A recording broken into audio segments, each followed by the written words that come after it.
मेरे प्यारे साथियों, तो कैसे हैं आप सब? आशा करता हूँ कि आप लोग अच्छे होंगे, स्वस्थ होंगे। तो हमारी आज की जो कहानी है, वो एक भूतिया पीपल का पेड़ की कहानी है।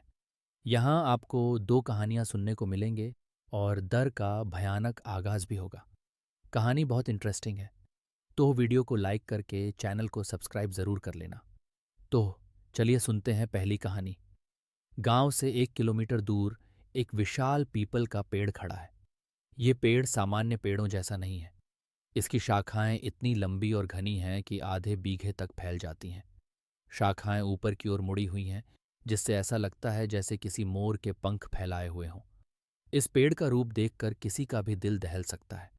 और मेरे साथ जो कुछ हुआ, वह इस पेड़ की भयानकता को और भी वास्तविक बना देता है। गांव में इस पेड़ के बारे में बहुत सी कहानियां प्रचलित हैं। बड़े बुजुर्ग कहते हैं कि इस पेड़ पर बुरी आत्माओं का वास है। लेकिन मैंने इन कहानियों को कभी गंभीरता से नहीं लिया, तब तक जब तक कि मैंने खुद एक डरावनी घटना का सामना नहीं किया। यह एक ठंडी और काली रात थी। आसमान में बादल घिर आए थे और चांदनी छिप गई थी। गांव में किसी के यहाँ पूजा थी और मैं वहीं से लौट रहा था। मैं अकेला था और मेरे दिमाग में कुछ अजीब अजीब से ख्याल आने लगे थे। जैसे जैसे मैं उस पेड़ के पास पहुंचा, एक अजीब सा डर मुझ पर हावी होने लगा। मन में हलचल सी होने लगी, पर मैंने खुद को समझाया कि यह सब मेरा वहम है। लेकिन तभी मैंने कुछ ऐसा देखा जिसने मेरे होश उड़ा दिए। पेड़ की एक शाखा से कुछ लटकता हुआ दिखाई दिया।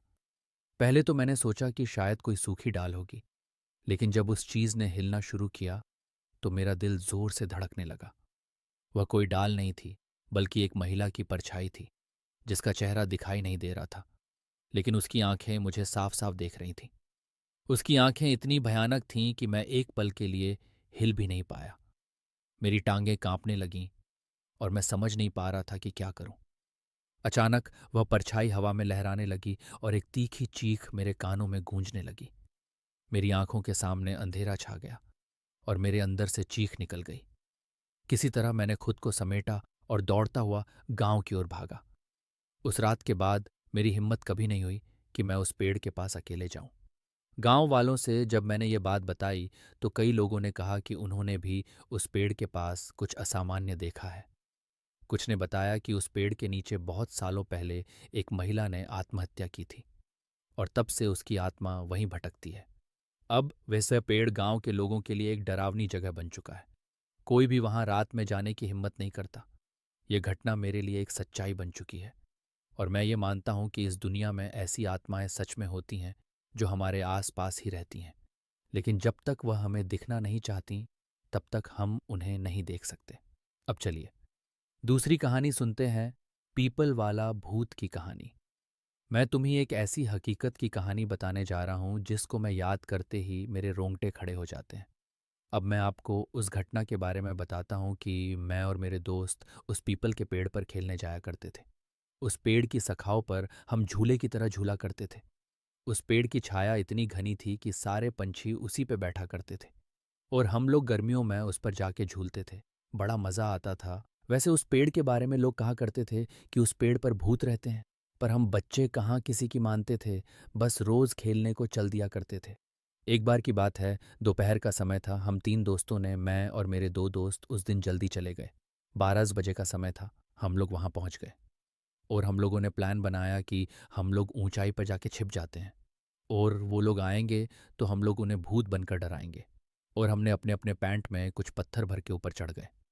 दोस्तों, एक बात और बता दूं कि उस पेड़ से 2 खेत दूर एक कुआं था जिस पर कोई रहता नहीं था। बस एक रस्सी और बाल्टी के सिवाय हम लोग जब खेल खेल कर थक जाते थे तो उस पर जाकर पानी पिया करते थे। 1 बजे का टाइम था जब हम लोग इंतजार करके थक गए।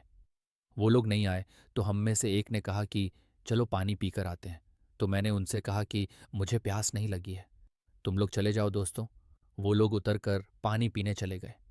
दोपहर का समय था। सूर्य अपनी फुल तपन पर था।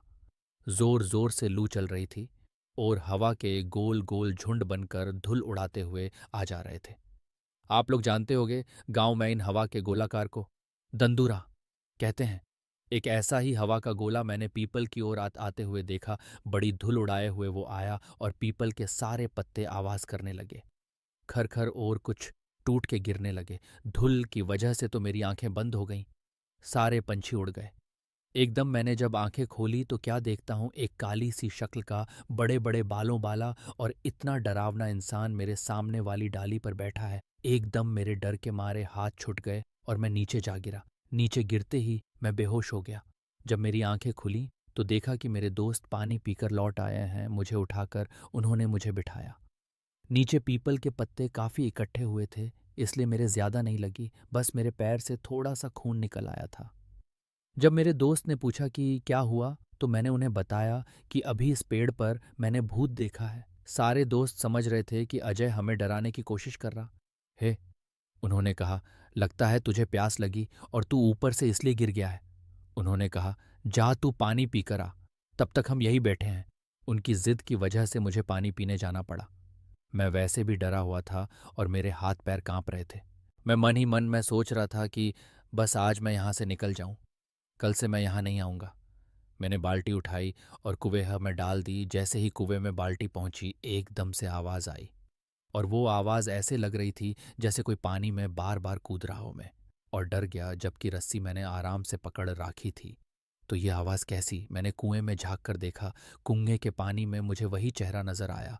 एकदम से मैं पीछे हटा। मुझसे कोई पीछे ऐसे टकराया कि मेरे तो होश उड़ गए और डर के मारे मेरे हाथ से रस्सी कुएं में जा गिरी। मैंने जैसे ही पीछे देखा, वही भयानक शक्ल वाला आदमी खड़ा था। मेरी तो आवाज़ बंद हो गई। उसके बड़े बड़े दांत, लंबे लंबे बाल, दांत तो ऐसे जैसे कि साले ने कभी जिंदगी में मंजन भी नहीं किया हो। उसकी खाल जली हुई सी, जैसे कि कोई जला हुआ इंसान। इतना डरावना लग रहा था कि मैं तो बस, मेरी आंखें खुली थी, बस शरीर में कोई जान नहीं थी। बस मैं बेहोश होके गिर पड़ा। मेरे दोस्त सोच रहे थे कि ये अब तक क्यों नहीं आया। 5 मिनट बाद जब मेरी आंखें खुलीं तो मैंने देखा कि मैं पीपल के पेड़ के नीचे पड़ा हूं। तो मैं और डर गया कि मैं यहाँ कैसे आ गया। दोस्त मुझे उठाकर लाए थे। जैसे ही मैं खड़ा हुआ देखा तो मेरे दोस्त खड़े हुए थे और कह रहे थे, लगता है तेरी तबीयत ठीक नहीं है, तुझे पहले बताना चाहिए था, हम पानी ले आते। कहीं तू कुएं मैं गिर जाता तो हमारे घर वाले तो हमें भी जान से मार देते।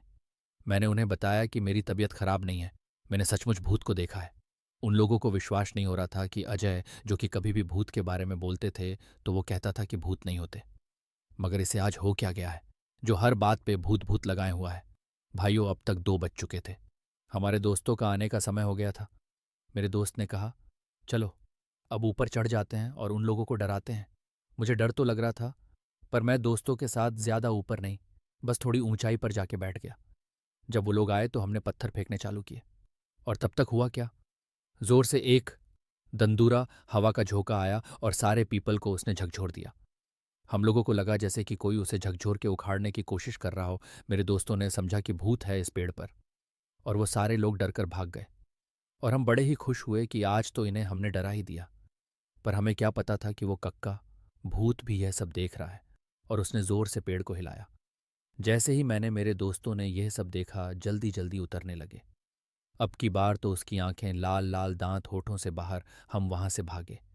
मैं तो डाली पकड़ के कूद पड़ा। मेरे दोस्त जिससे लटका वो डाली टूट गई और एकदम से नीचे गिरा। मैंने उसे उठाया तक नहीं। मैं वहां से भागा और मेरे दोस्त भी पीछे पीछे। बस फिर तो हमने मुड़कर नहीं देखा। घर आके ही हमने दम लिया। हमने देखा कि हमारा दोस्त नीरज नहीं दिख रहा है, तो हमने उसे उधर से लेट आते हुए देखा। वो आराम आराम से आ रहा था। उसकी आंखें लाल, हाव भाव बदले हुए नजर आ रहे थे। हमने उनसे पूछा कि नीरज क्या हुआ, तो उसने कुछ नहीं कहा। बस हमारी तरफ ऐसी ही नजरों से वह देख कर चला गया और जाकर सीधे अपनी चबूतरे पर जाकर बैठ गया। उसके हाव भाव बदले, आवाज भारी सी हो गई है। जब घर के सब लोगों ने उसे देखा और कहा, कहाँ गए थे तुम लोग, तब मेरे दोस्त सुरेश ने सारी बात बता दी। तब हमारे चाचा जी ने कहा, मैं हमेशा मना करता रहता हूं इन लोगों को कि पीपल के पास मत जाया करो, पर ये लोग मानते ही नहीं। अब देखो इसका क्या हाल हुआ है। अब जाकर भगत जी को बुला के ले आओ। हमारे गांव में एक बाबा हैं, शियाराम, जो हनुमान के मंदिर में रहते हैं और पूजा करते हैं। वो तंत्र मंत्र इन चीजों में माहिर हैं, इसलिए उन्हें लोग भगत जी के नाम से बुलाते हैं। तब मैं जाकर मंदिर से भगत जी को बुलाया। भगत जी ने मुझसे कहा कि पहले कुल्ला कर और जाकर हनुमान के मंदिर से भभूत राख लेकर आ। तब मैंने राख ली। तब तक भगत जी ने कुल्ला करके अपना कमंडल, साधुओं के पास जो पानी पीने के लिए होता है, उठाया और चल दिए। और मैं उनके पीछे पीछे चल दिया। भगत जी वहां पहुंचे और पहुंचते ही सब समझ गए और कहा, भाई तुम यहाँ क्या लेने आए हो? वो चुप रहा, कुछ बोला नहीं। तब भगत जी समझ गए कि तू ऐसे नहीं बताएगा। तब भगत जी ने धरती के पैर छूकर बैठकर मुझसे राख मांगी। मैंने उनको राख दे दी। तब उन्होंने कुछ मंत्र बोलकर उस राख को उसके ऊपर फेंक दिया और कुछ कमंडल से जल के छींटे मारे तक उसका कान पकड़ के बोले, बता तूने इस लड़के को क्यों पकड़ रखा?